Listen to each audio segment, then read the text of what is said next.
Hello again. This is our gigaminx outer edge piece. If you have not seen my previous two videos, I strongly advise that you do. And I'm going to skip down to right here from our last video. And like I said, for all of the pieces, all the different unique cubies, this is all we're going to need for the rest of the video, okay? So what I did was I pushed down here, in and in, and then forward, and on the other one I pushed this in, but now I'm going to push this side in, so it leaves me with this little two triangles. So this is the main body of the cubie. Now I'm going to add the two lips. And by what I did was I designed these like this and pushed it down 3 millimeters. If you remember from the last video, due to stability issues, instead of pushing the female part of this in 5 millimeters, I pushed it in 3 millimeters. So I'm going to add that one also. And now I put a sketch on this face and did another huge circle, and I'm gonna cut extrude downward to get rid of this material down here. And then I'm gonna duplicate the same process on with a sketch on that face. And then on this flat right here, I've made another giant circle, and I'm going to do a cut extrude that way to get rid of the majority of that material, and duplicate the same process on that face. Now we have the main body and the lip.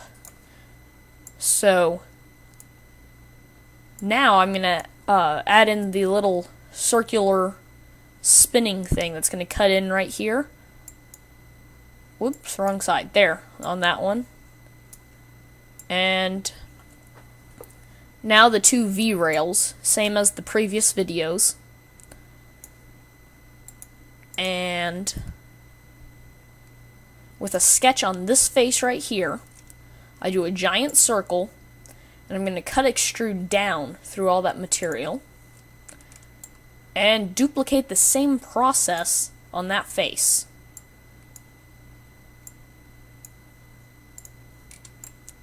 So that is our edge piece without our fillets. This is one of the easier ones to design. I'm going to add all the whoops, one second. Okay, I'm going to add all the fillets.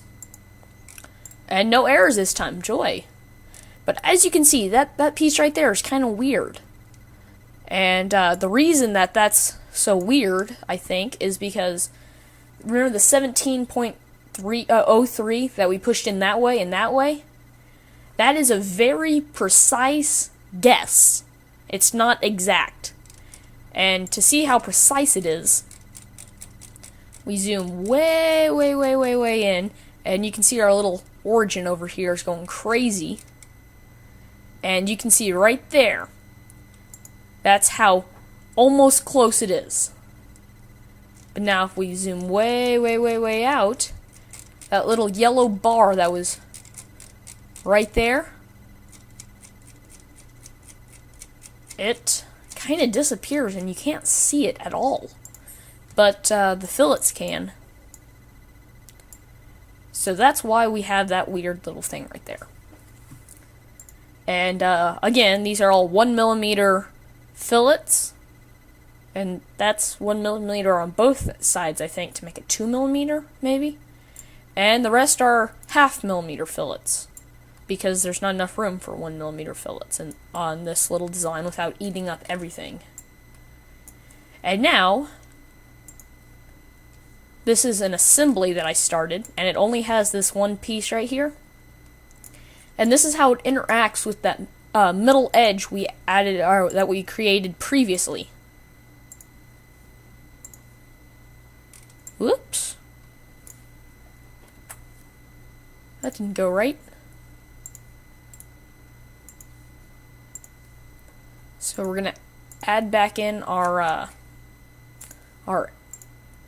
exterior edge and our inner edge, or our middle edge.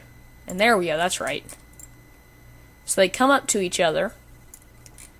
They would be touching, or almost touching, but it kind of gives the illusion that they're not because of the fillets right there.